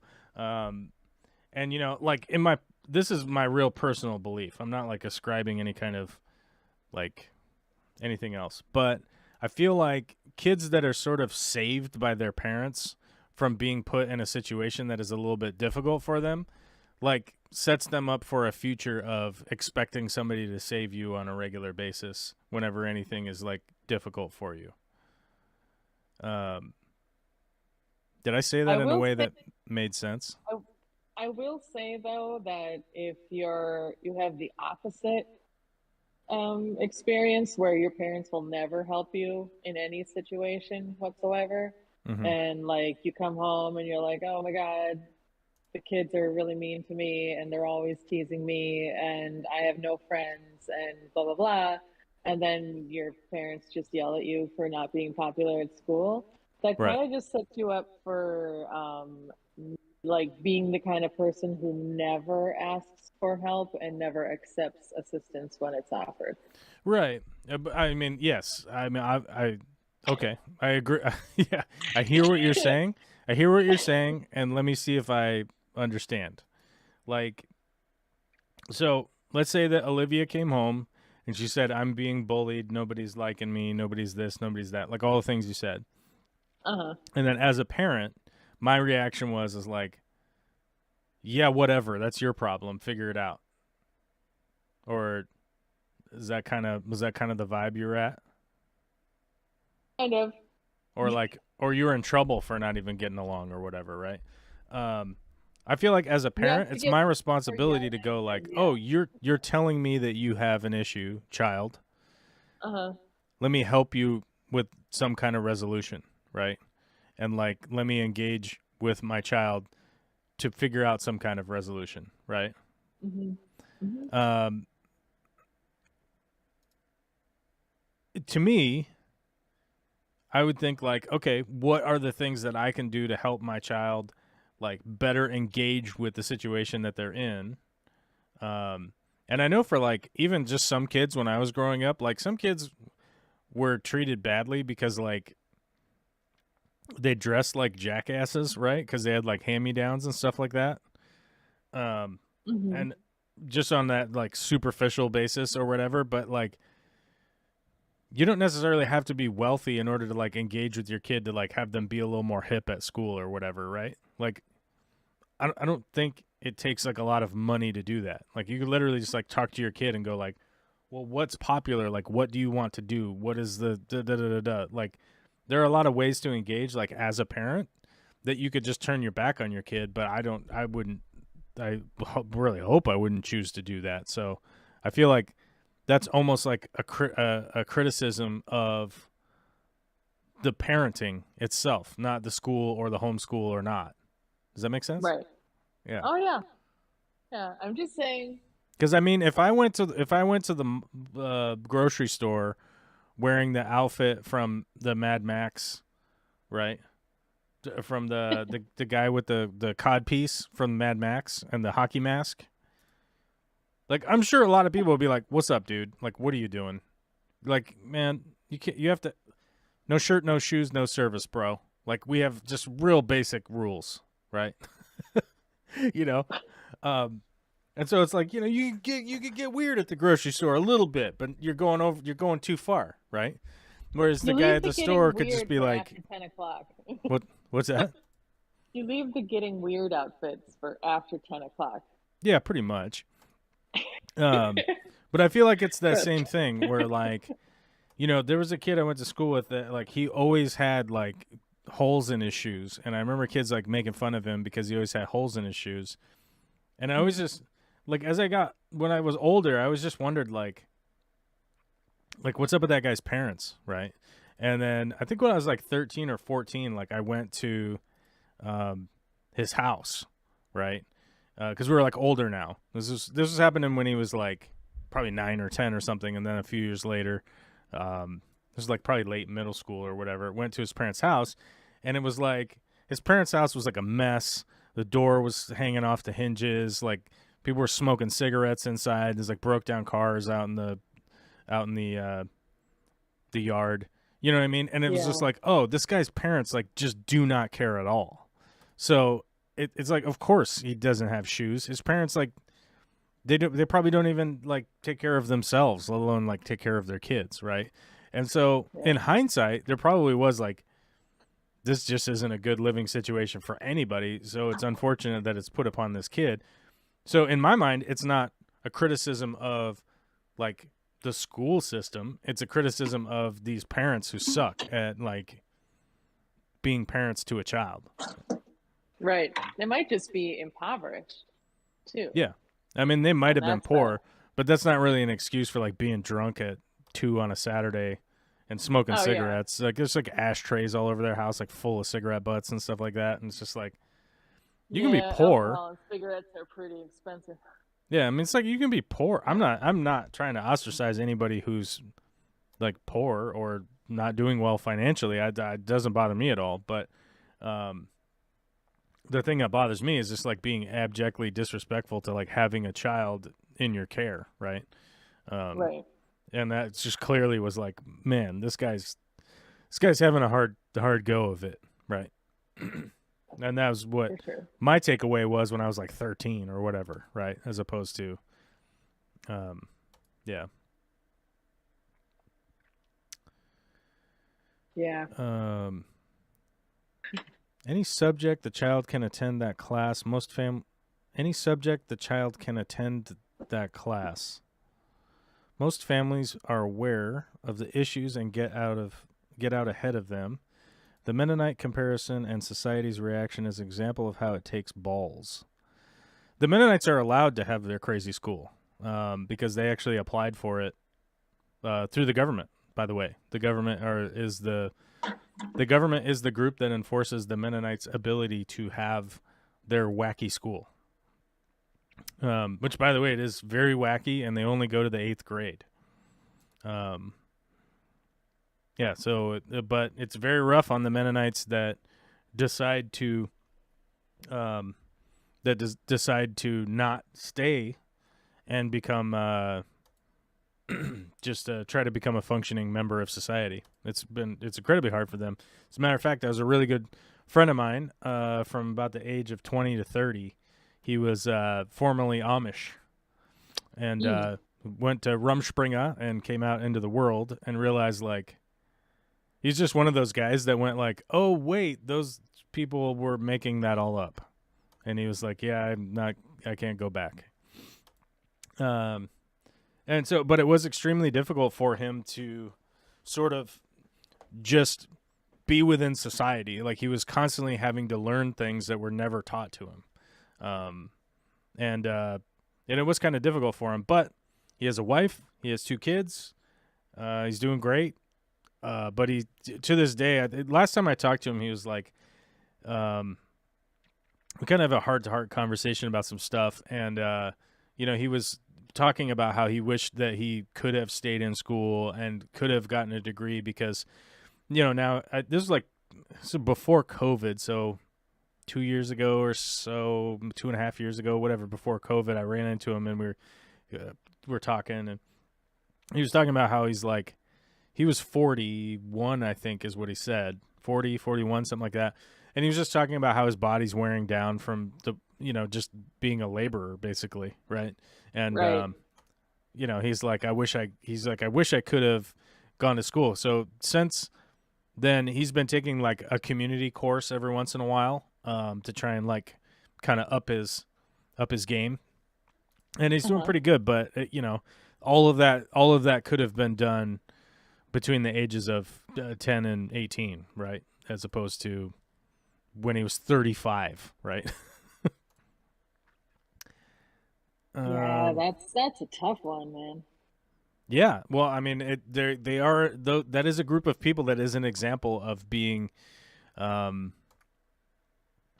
sort of choosing to be outside of society while living in it, and I find it to be like, I just think I would rather avoid those potential outcomes that are pretty negative, but even not really that negative, right? It's like, why bother to just like add on to hardships? Tanya says most graduates these days have no idea how to actually be adults and get a job or take of themselves. I'm guessing you left care out of that sentence. I would argue till the cows come home that statement is factually inaccurate. Most graduates these days have no idea how to actually be adults. That's completely untrue. Most adults have a pretty good idea of how to be adults. That's just a fact.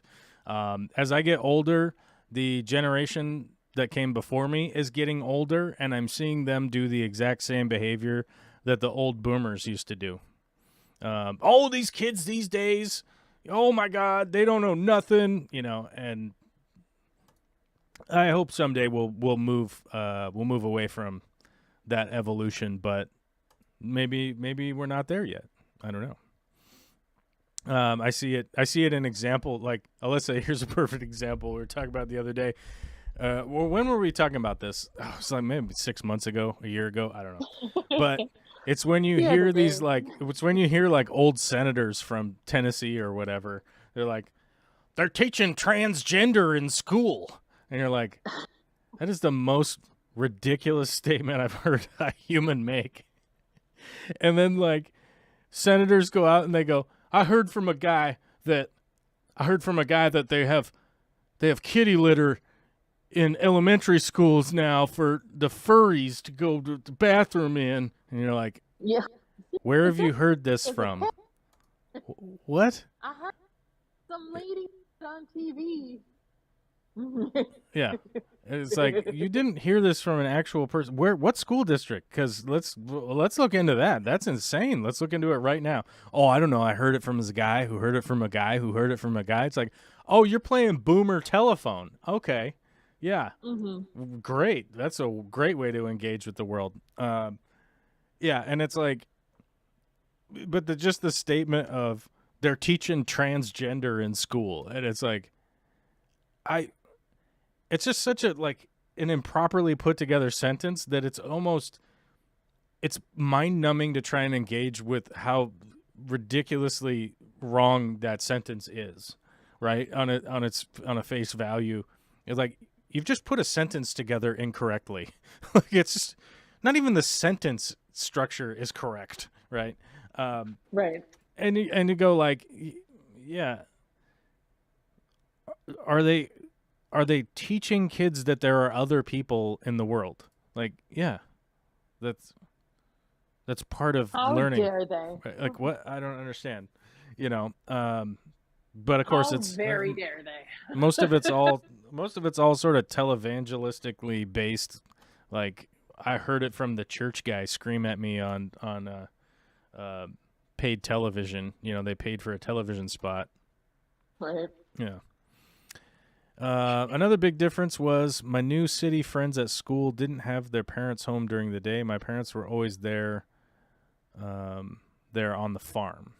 I had a big culture shock moving from a small country primary school, 5 to 12 to 13 to high school in town. Yeah. I mean, I think there's a reality of like the big culture shock of going from a very rural area to going to a much bigger schools. Like when I went to elementary school, I think there was probably 300 kids or something like that for all of grade 1 through 6. Wow. And then when I went to middle school, it was 7 through 8, 7th and 8th grade only. And that was, I think the school kind of doubled in size. I think it was probably like 600 kids or something like that. And then when I went to high school, it was like almost 3,000 kids when I went to high school, 9th, 10th, 11th, and 12th grade. I went to a 4A high school. It was like a really big school. And so, yeah, it was a bit of a culture shock, you know, being a freshman and then being at school with like seniors, because that age gap there where you're like, I'm trying to remember, but I think I was 13 when I started high school. Maybe I was 14. I don't know.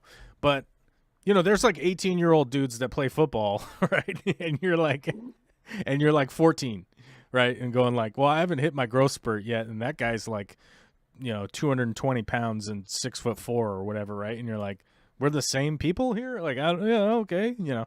So yeah, admittedly, it's a bit of a culture shock to go through that stuff, but like the world is going to be a culture shock. I hate to break the news to people, but like the world is going to be a culture shock. If you get on an airplane in not very long time, you could land in Australia or New Zealand and be in a wildly different culture. You could get on an airplane and fly to Japan and be in a wildly different culture. Like the world is a culture shock, and the best thing, in my opinion, is starting to learn the vast cultures of the world and become more and to know that like most people all have pretty much the exact same goal in mind. Planted Goldies has an aquarium question. What's the best way to grow that bulbatus hudalodii? What's the best way? What do you got, Alyssa? Do you have the best way? Bulbitis. Is that African water fern? Yeah. Okay, and no, I don't have the best way because Oh mine always man. fail. Bulbitis is pretty easy. You just want to keep a low pH. You want to keep low additives to the water. So you want low hardness. You want low GH, low KH. But you want to keep a decent amount of fertilizer in there. You pretty much want to check your nitrates up to about 50 parts per million, somewhere in that range. Keep it out of absolute direct sunlight. Bulbitis can transition from air to water, submerged to immersed. So if you want to keep your CO2 at a pretty high level for bulbitis, that will help keeping it grow. But just bear in mind, you got to be real patient with bulbitis. My recommendation personally is to put it in the back of a tank and forget that you even have it. And eventually, 6 months later, you'll be like, holy crap, that thing's starting to get big back there. And then go ahead and pull it out and realize, oh, wow, look how gigantic this dang thing is. That's definitely the way to go. Oh, Steve's here. Oh, Yeah, oh, there he is. trying to figure out how to do this on my phone, keeping the stream open too. Well, it's not the easiest thing in the world to work on this old technology out here, right? Yeah. I think most people tune into my show just to hear me go like, what's that thing doing? What's this button? What's that? Why is this muted? Oh, man, I'm trying to Google search. What the hell? Yeah, I think that's what most people tune in for. I mean, kind of. So, Steve, what is going on in your neck of the woods? Long time no hear, man. What's happening? Oh, moving houses and rearranging things. Getting rid of lots of tanks because I ain't got no space no more. Moving That kind of houses? stuff. Unfortunate things. What's going on? Why are you moving houses? What's up with that? Well, so my mom retired, and she had a certain date she wanted to be out of the house. Mm-hmm. So instead of her like pouring $40,000 to $50,000 into the house to make it sellable, I said we'll just buy it off you. Oh. Don't even worry about it. We'll just buy it off you as is. Okay. And she was like, "Oh, okay, cool." So we're renting out the other house that we got. Mm-hmm. And now we have two houses. That's a vibe. Yeah, it's a thing. It's interesting at the very least, because like I have more square footage in this new space, but it's laid out differently, so I have less space for what I've previously had. Right. Weird. Well, now you get to be selective, though. Yes. That to me, incredibly. That to me is the that's the upside of like downsizing, is that like you get to be selective about the stuff that you really want, and you get to upgrade those individual tanks with care and input, like energy, all that stuff. Like you get to just care for them so much better. Right. And actually, this kind of ties back to the consumerism conversation a little while ago. Mm-hmm. At one point, I had 60 tanks. Right. Wow. It was many. There's probably video footage of the majority of it. Yeah. If you want to check out my channel and like look at all of that oldness, probably some pretty good footage of it. But over time, having 2 or 3 jobs at any given time, you lose time to kind of take care of it. So you start downsizing a little bit. And I was like huge into the consumerism, but I also did have a huge passion too. Right. And I don't know, I think working at the fish store kind of killed a lot of that passion, only because you have to deal with not just your consumerism, it's everybody else's, and you see these mistakes they make just consistently, not taking the advice, not listening to anything and just wanting to buy more and throw more at it to fix it instead of spending the time to do it properly. Right. So, you know, if I end up with like 6 tanks here, I think that'll be a lot for what I currently have going on.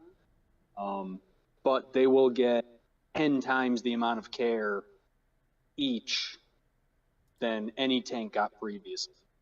Right. Which I think, like, ultimately to me is beneficial, right? Because I kind of look at it this way. If somebody had, okay, actually, here's an easy comparison. Let's say you went to somebody's house and they had a bunch of, like, cutouts from magazines and stuff stuck up on the walls, right? And you'd go like, okay, technically you have a lot of art on the walls. Okay, I can jive. And then if you went to somebody's house and they had a beautiful painting on the wall that somebody took hours and hours and hours and hours and hours to put together, right? And you go like, there's not a high volume here, but we have a real quality and able to appreciate something that is really quality. Like, I think in my mind is the way of when I go to somebody's house and they have 200 aquariums and they're spread out all over the place and they're not really very well taken care of. It's sort of like the person who just has a bunch of cutouts stuck to the wall. And you're like, okay, you've collected a bunch of blah, as opposed to somebody who has like a magnificent painting or magnificent piece of art or whatever you want to call it on the wall. Yeah, and that's kind of the point that I ended up feeling of my health, you know? So like now, you know, everything's still a mess here from still unpacking, and you know, my saltwater tank is like recycling because everything's dry for basically an hour and a half, almost 2 hours even. So you know, like things are kind of a mess, but once they get back to looking good, yeah, it'll be those paintings instead of just the magazine cutouts. It's funny that you brought that up because I had a bunch of friends, you know, back in high school that had those magazine cutouts everywhere. And then you got that one friend whose parents made something of themselves, but they got that one beautiful painting. And I kind of connect with that a lot. Right. Pretty cool. Yeah, and I think that's like, that to me has been the big difference. And like I said earlier, I'm trying to make this video, but I don't know how to make the video so that it doesn't sound like I'm saying that like Europeans are somehow better than Americans, right? That's where, like, every time I like kind of make it, I edit it, and then I like do a voiceover. Like, it ends up feeling like it's making me sound like Americans are jackasses and Europeans just know everything or whatever, right? And I'm like, it's not working. It's not working. I don't know how to do this. I probably talked about it a fair bit on the live stream, so that's why. But it's because it's like one thing I noticed in Europe is like you'd go to somebody's house and they'd have like 2, 3, 4 tanks, right? But they were all dope. Like they're all like, wow, this is very well kept. It's all super organized. Like the one guy who had a lot of tanks was Johan. But like he went to work, he worked on his tanks, and he took care of his kid, and that's like, and just his wife. Like that's all he did. That's just it, you know? Like he didn't spend a lot of time doing a bunch of other stuff. Like he was really focused on, and he had a good job, but he'd been doing that job for a really long time, so he like knew what to expect from work. There was never any curveballs. Like he just would go into work and do the work thing. And then he would come home, and of course the Netherlands has like public transit and everybody can get around pretty quickly, so he doesn't have to like sit in a crazy commute or any of that kind of stuff. And then he would come home and he would have his kid and he'd have his wife, and then he would take care of the tanks every day, right? And it was like that was his focus. And so it really worked for him. But like I'm sure as soon as you threw in 1 or 2 other things for him to do every week, there's no way he could maintain like that many tanks, right? Because it would start to conflict. You know, if you like go to play soccer twice a week or something, like those are those 2 bits of free time that you have that you would have worked on the tanks, and now the tanks start to get terrible. But yeah, I mean, Johan was probably the one guy that I knew that had substantial tanks and a lot of them, and also just sort of had what we would consider to be like a normal life, but his tanks were really well maintained. But he definitely kept them really simple too, so he wouldn't have to like go out of his way to do crazy maintenance all the time. Right. I think that's where some of it really gets lost is people lose that simplicity to it. You know, you get a 10-gallon tank, you got the little hang on the back filter to start with, and you know, it's great, but you want to keep like adding something a little extra to it or getting that little upgrade, but there's a little bit of maintenance that goes with it, like switching to a canister filter. A lot of people, you know, they won't pull that apart and clean it every week. So, you know, it starts to like lose that little bit of simplicity. It becomes a little bit more work, and then, you know, it becomes more of a task to do instead of something enjoyable. Right. I've seen that plenty of times too, and even experienced it myself. So, you know, keeping it simple is really a big part of it, I think. If I had kept things a little bit more simple, I'd probably have a few more tanks still going at the moment. Right. So are you moving back into your mom's house that you grew up in? Yeah. All right. Yeah, pretty much. She bought this house when I was probably 13 or, yeah, I think I was 13 because I was just going into the ninth grade. Uh-huh. So you're Yeah, moving so back into a like, known you're moving back into a known commodity. yeah, yeah. Like And no, you know what to expect. You know, you already know which doors don't close right, which thing jingles when it's supposed to jangle. oh yeah, oh yeah. You know, over the 15 years that she lived here, she took care of some of the more major things: the roof, Mm-hmm. the siding, had the driveway repaved because that was an absolute nightmare. Yeah. But it's like a lot of the inside stuff needs to be done. I have to Mm-hmm. get the whole house rewired. Um, it was built in, I want to say 1948. Okay. So like all of the electrical is basically original. So a lot of two-prong outlets. Yeah. Um, and you know, the ones that have been switched over to three-prong, there's really no way to do that properly with just two wires in the wall. Yeah. So, you know, that's the kitchen's got to get redone. I have to finish the basement for my little area. Mm-hmm. The bathroom has to get fixed. It was redone, but it's just got to get fixed. I don't know. We're getting a new garage door here in the next few weeks. Oh yeah. So that'll be nice. I got to admit that's like the worst. Having to buy new garage doors. It's like I can't think of something that's more of a bummer. I mean, I like having a new garage door. Don't get me wrong. It's a quality upgrade, but it is a solid bummer to have to buy new garage doors. You know, you're like, how much does this cost? Jeez, you know, it's like $4,000 or something crazy, you know, and you're just like, but I already have doors. but I already have the doors. What, I got to get new ones? Like, oh man, like, Well, yeah. I think the one that's on it is like original to the house, or Mm-hmm. maybe was replaced in the 60s or something. It's just wood. There's like some single pane, very thin glass windows on it, and Mm-hmm. the springs that, you know, help pull it up, those are all stretched out. So I don't know. It's kind of worth it. It's going to be like, I think, $2,600, so it's not terrible. Yeah. But you know, I'm not going to lose all that heat in the wintertime for having it not insulated and everything. So I don't know. If I get the return back on it in 5 to 10 years, I'll be happy. Yeah, that's true.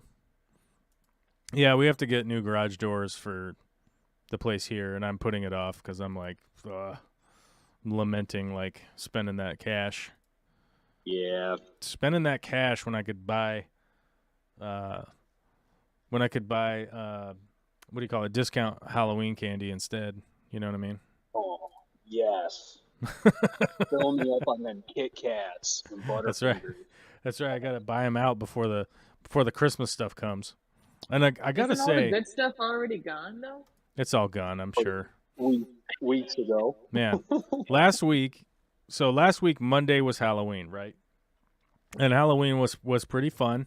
We took Olivia. If you guys remember Carson from the channel, you guys remember Carson?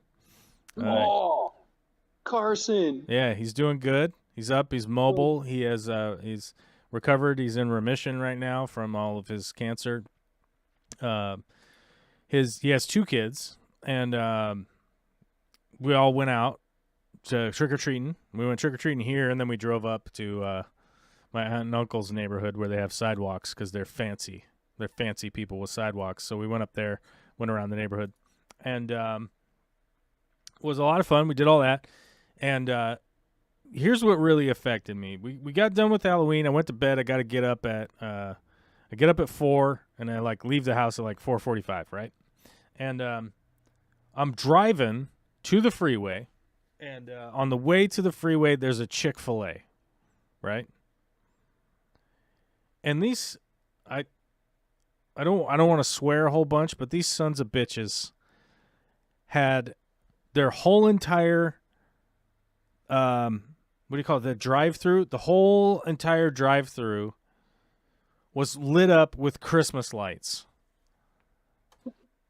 On November the 1st, already by 4:45, 5 a.m., lit up like the surface of the sun with Christmas lights. And I'm like, are you kidding me? It's barely November 1st. It's like we're a couple hours into November 1st. And we got Christmas lights already? Good Lord. Then on Wednesday morning, was it Wednesday morning? I think it was Wednesday morning. I go into Starbucks to get espresso shots because I like espresso shots, you know what I'm saying? And so I go in there. Everything has changed over to Christmas. Like one of the people working there is wearing a Christmas tree with presents on their feet working behind the coffee machine. And I'm like, are you kidding me?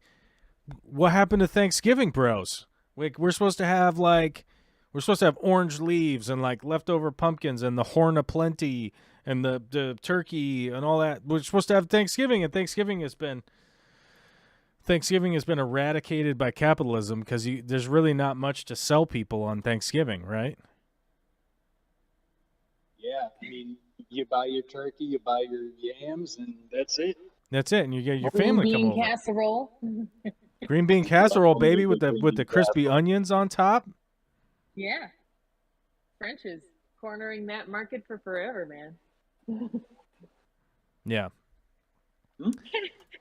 I want the green bean casserole with those crispy onions. I want to have some leftover bread turned into stuffing. You know what I mean? I want some turkey. I want a whole turkey leg.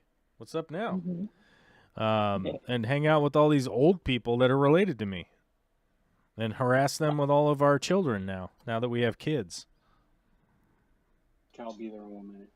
Yeah, all my aunts and uncles now, and my mom, they're all grandparents now. So it's like, here you go. Take these children's. Here, have them.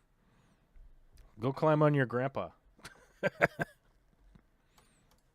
It's good vibes, you know. So I'm a little bit pissed about Thanksgiving. So I got all pissy about it and started complaining, and Victoria started going crazy, decorating for Thanksgiving at the house. So at least I could have it here. Just goes to show you she has a lot of character, or likes to decorate. It's one of those two things. Who knows? She seems to like to decorate. She does like to decorate. And I appreciate that about her.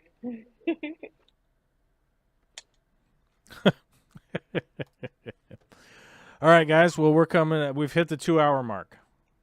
Okay.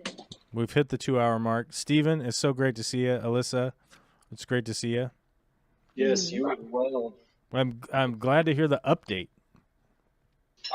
I'm hopefully going to see Alyssa get an in-person update fairly soon. We'll see. Yeah, let me know. Yeah.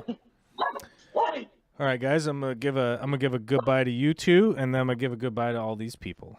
All right. Boink. All right, everybody. Thank you for tuning in. I want to say thanks to Rebecca for gifted memberships. I always appreciate it. If you have, and also Stephen for becoming a producer member today. That's insane. Thank you very much, my guy. Did anybody else gift memberships? I think it was only Rebecca gifting memberships today. She's on it. But we very much appreciate it. I'm just going to keep saying appreciate. I'll say appreciate because check out, I need to get a thesaurus on hand so I can come up with better words for for having gratitude, right? Yeah. Thanks to everybody for coming out. Feel free to leave a comment. If you have been gifted a membership, this is where I'm going to answer Huawei, Why Are We Always Yelling's question earlier. If you are a member or a patron, you can access the Discord. Just remember that that you want to access the Discord via the same email address that you have either a membership or a patron account in, and you will get the permission to enter the Discord. You can find my Discord on the community tab on my main YouTube page. So if you go to my main YouTube page, you go over to the tab that says community and then scroll down and you'll find a picture of my silly face cartoonized with the Discord symbol, and you'll be able to click on the link there and go right into and then it'll direct you to the Discord through there. Okay. Whew, man, that was a long spiel. But thank you everybody for hitting the like button and coming out and blah blah blah blah blah blah blah blah blah blah blah blah blah blah. I gotta push the button over here. It's on the other side and my scroll wheel is going crazy.